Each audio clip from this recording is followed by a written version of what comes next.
ગૃહમંત્રી અમિત શાહે અમદાવાદમાં આધ્યાત્મિક મેળાનું ઉદ્ઘાટન કર્યું, જે આગામી 26 જાન્યુઆરી સુધી ચાલશે. પરંતુ આ મેળાના ઉદ્ઘાટન સાથે જ અમિત શાહે હિન્દુઓને એવી વાત કરી છે જેની દરેક હિન્દુએ નોંધ લેવી જોઈએ.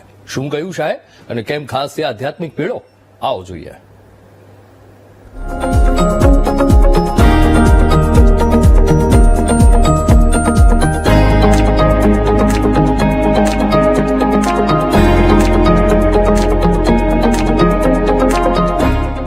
એક સમય હતો જ્યારે હિન્દુઓ હું હિન્દુ છું તેવું ખુલીને બોલતા ડરતા હતા. આજે લોકો છડે ચોક ઉભા રહીને પણ કહી શકે છે હું હિન્દુ છું. આવું આજે દેશના ગૃહમંત્રી કહી રહ્યા છે. એક જમાનો હતો જ્યારે ભારતમાં કોઈને પોતાની જાતનો પરિચય આપવો હોય તો સંકોચ થતો હતો. દિલ્હીના ગલિયારામાં હું હિન્દુ છું અથવા હિન્દુ બોલવું એક ઓકવર્ડ પોઝિશન ક્રિએટ કરી દેતું હતું. મનમાં હોય તો એ મનમાં ધરબીને રાખતા હતા, જીભ સુધી નતું આવતું હતું.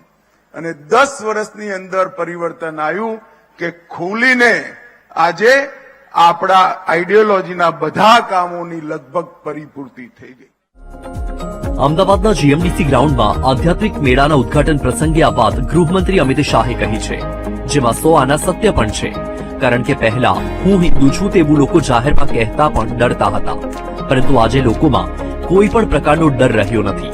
જીએમડીસી ગ્રાઉન્ડમાં જે હિન્દુ આધ્યાત્મિક મેળાનું આયોજન કરાયું છે તેનો હેતુ પણ કંઈક આવો જ છે.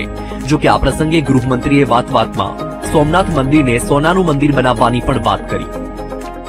કાશ્મીરની અંદર ધારા 300 કલમ 370 સમાપ્ત થઈ ગઈ. 550 વર્ષ પછી રામલલ્લાનો વનવાસ પૂરો થયો અને અયોધ્યામાં ભવ્ય રામ મંદિર બન્યું. કાશી વિશ્વનાથનો કોરિડોર બન્યો. સોમનાથનું મંદિર સોનાનું બની રહ્યું છે. ટ્રિપલ તલાક સમાપ્ત. યુસીસી કોમન સિવિલ કોડ લાગુ થયો.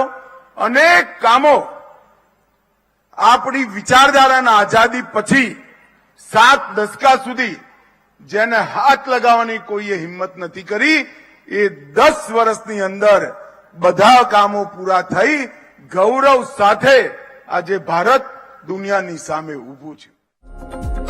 સૌ કોઈ જાણે છે કે ભાજપના શાસનમાં હિન્દુત્વને કેટલું પ્રોત્સાહન મળ્યું છે.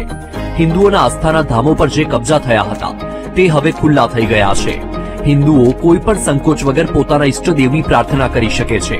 આ બધું કેવી રીતે શક્ય બન્યું તે કહેવાની જરૂર નથી, પરંતુ અમદાવાદમાં જે આધ્યાત્મ મેળાનું આયોજન થયું છે તેમાં ચોક્કસથી લોકોએ જવું જોઈએ, કારણ કે આ મેળામાં હિન્દુત્વની ઝાંખી છે, સંસ્કૃતિની ઝાંખી છે.